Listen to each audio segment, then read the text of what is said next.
That's me, Guy Markham. I live in a 16-foot caravan on the Cornish cliffs. I have solar power, running water, and I make a living by being a little bit silly on the internet. I don't have much, I don't want much, I don't need much, but of the few valuable possessions I do have, there is one thing that I value above all of them.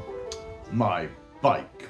This is my 2018 Triumph Tiger 800 XCX. It is a motorcycle. It's the most expensive thing I've ever bought, and it's the most fun I've had without women or drugs. Like any bike that's being ridden regularly, it's got a few telltale signs of use. If every scar tells a story, I've got a lot of stories about this bike. Some drops, scrapes, unruly livestock, and a few collisions have all added to the saga. It's not just accidents. General wear and tear have taken their toll as well. And that's not really surprising with nearly 60,000 miles on the clock. Well, it's not actually on the clock. About 2 years ago, I had a fault with the ABS cable. This cable has a sensor which helps operate the ABS, traction control, and cruise control. I really miss cruise control. It also tracks miles. Now, the first time I changed this rather expensive sensor cable, I immediately destroyed it because I forgot to put the washer back in. Those cables aren't cheap, but fortunately, a year later, I did manage to source another one, which didn't work.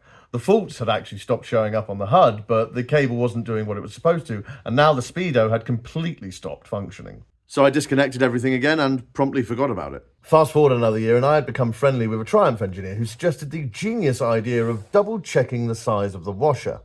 We were literally out by 0.2 of a millimeter. I remember checking when we'd fitted the original, but we'd clearly made a mistake and just not bothered to check again. We put in the correct size washer and my rider aids were all functional again, including my beloved cruise control. For about 2 weeks. Because 2 weeks later I changed my tyres and I found out my front axle had seized one of its spacers. In the end, the only way we could extract the axle was by taking the forks off, and unfortunately a little bit of damage had been done. Fortunately, I was at the machine shop and my buddy Bob cleaned up the axle and re-threaded it for me. However, this has put the front sensor out of alignment, so none of the rider aids work again. So I've disconnected them all. Again. Now, some of the rest of this damage report concerns a few crashes, which may or may not have happened had all of the electrical magic been working. And as rider aids are a hotly debated topic amongst the motorcycle community, I just wanted to say this very quickly. By the way, I'm saying aids a lot, and by that I obviously don't mean riders who have aids. I'm talking about electronical aids. I'm not talking about aids that are transferred electronically. Well, they are transferred via electric. Look, if you can't work out what I'm saying, that says more about you than it does about me. Anyway, having ridden a lot of bikes with and without electrical assistance, I have found that I've become a better rider without it because I'm not relying on the computer to look after me. However, with the newer bikes that have that level of assistance, where it's much less intrusive, I found it kicks in less because I've improved my skills as a rider, but when it does kick in, it's because I really needed it to. Your bike's computer may not be smarter than you, but it can think faster than you, and that's why you as the rider get to decide in which conditions you can turn those assistances on and off. Anyway, let's talk about some more damage. I've had 2 proper crashes on this bike, one of which was 3 days after the ABS cable broke, and countless scrapes, tumbles and other incidents. They've all left their mark, which has required a little creative restoration. These bars have clearly done their job more than once, and even though metal does fatigue, if you can't afford to replace them straight away, it's worth keeping them on until you can. I love this bike, and I very much like Triumph as a company, but it took them way longer than it should have to realise that this is a terrible location for their indicators, especially on a bike built with trail riding in mind. The new ones are here. And whoever made that decision, I hope they got a pay rise, a promotion, and that they're still working there today. Now, if you buy an indicator set from Triumph, it does cost you 80 of your hard-earned British pounds. I bought them once. These are cheaper Chinese copies, which I have also bought once and then repaired ever since. I feel it's worth pointing out that the multiple repairs are not always down to my inability to ride. Sometimes I just drop the bike. But I also used to look after goats. I don't anymore. That's why this field is so overgrown. It's also why I've saved a lot of money on indicators. You see, goats enjoy a good scratch between their horns, and these are the perfect things to get right in there. Because of the cycle of damage and repair in the same area, it meant that had created a natural weak spot, which whenever the bike did have the slightest scrape or bump or interference from a goat, it would break in the same area again. That wasn't until Bob, God I love Bob, showed me his bodywork gun. That's not a euphemism. You load these cool S-bend staples into a heat gun, essentially, which charges it like an element, so it gets hot. You then push the hot metal through the plastic and snip the ends. Doesn't look pretty, but it works really well. A crash did claim half of this headlight at one point, but fortunately some kind soul sent me another one of a slightly older model of Tiger. You would have thought this would just be a case of plug in and play, however, it was not. And once we'd finally sorted everything out, a few days later, the main fuse on my starter solenoid melted. 4 melted fuses later, I thought it would be worth investigating. What would happen is I'd be riding along and all the electrics would die, or they'd die overnight. The problem seemed to be linked to the daytime running lights. The previous ones were LEDs. So I just disconnected the daytime running lights. It's been fine ever since. However, by this point, I had even managed to melt the housing on the solenoid.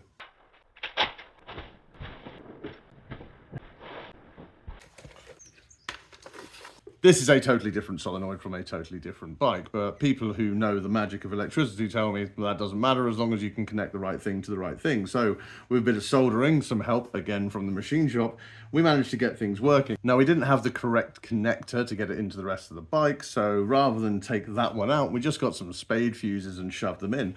Other than the occasional loose wire completely killing the bike, it works perfectly. By the way, this piece of wood is what holds the battery in place. It's perfectly safe.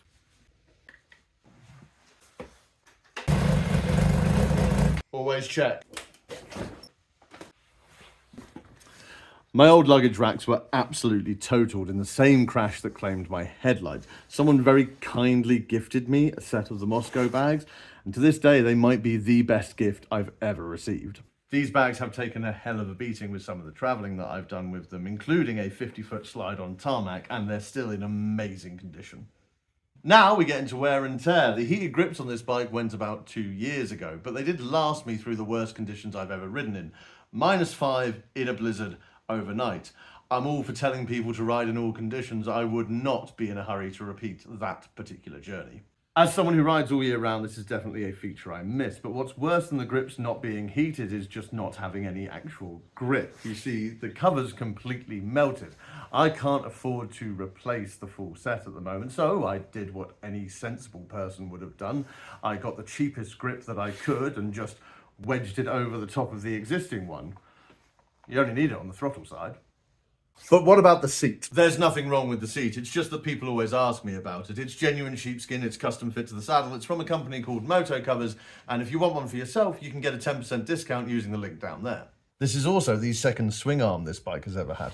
A couple of years ago, one of these bolts started making a bid for freedom, unbeknownst to me. Fortunately, I was travelling locally. I stopped at a T-junction and I felt this little jolt, and I figured it must have been a twig or something. But then I noticed a small squeak, and when I stopped at the next T-junction and felt the same jolt, I knew it was probably something a bit more serious. So I pulled over and I checked and found a red-hot bolt had been taking wafer-thin slices out of the swing arm for the past 3 miles. These days I check these bolts as part of my regular maintenance, and whenever I change my sprockets, I make sure to use Loctite. And when it comes to things I've replaced, my custom kickstand gets a lot of attention. Now, before I go into this next bit, I want to say again, in general, big fan of Triumph motorcycles, huge fan of that particular bike, but the kickstands on it are made of toffee because of the 1, 2, 3, 4, I didn't save the 4th one, 4 kickstands that broke in exactly the same place every time. That's why that one is made out of a bit of rebar. And if you have the same questions Triumph did when I phoned them up about this issue, no, I don't sit on the bike when the kickstand's down, and being 6'3", when I mount the bike, I don't have to put any pressure on the kickstand. If I haven't sung the machine shop's praises enough already, Bob helped me build this a year ago and it's still standing strong today, making it the longest serving kickstand I've had on this bike. There's plenty of other issues. I've had no mirror on the right hand side for about 9 months. This bash plate has been held on with this metal cable tie for nearly a year. There's gaskets that need redoing, valves that need checking, and shocks that could probably do with replacing. And when I can, I will. You've made it this far in the video, so you're probably thinking, what's your point? Well, I'll tell you. I love this bike. I will run this bike into the ground, and then I will rebuild it. I don't have any other physical possessions that make me feel this way. I like this bike more than I like some of my friends.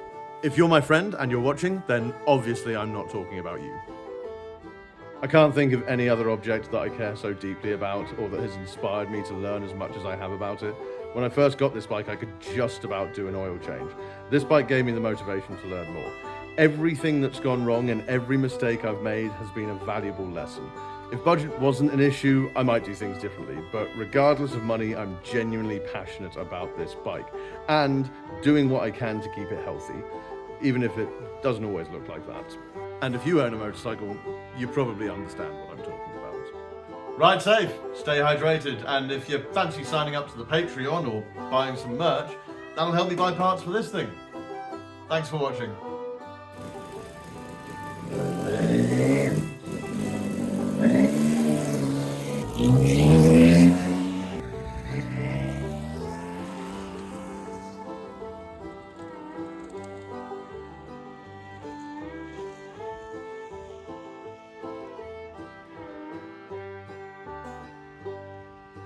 You know, if you like, comment and subscribe, it genuinely does support all this nonsense. You made it this far, you might as well.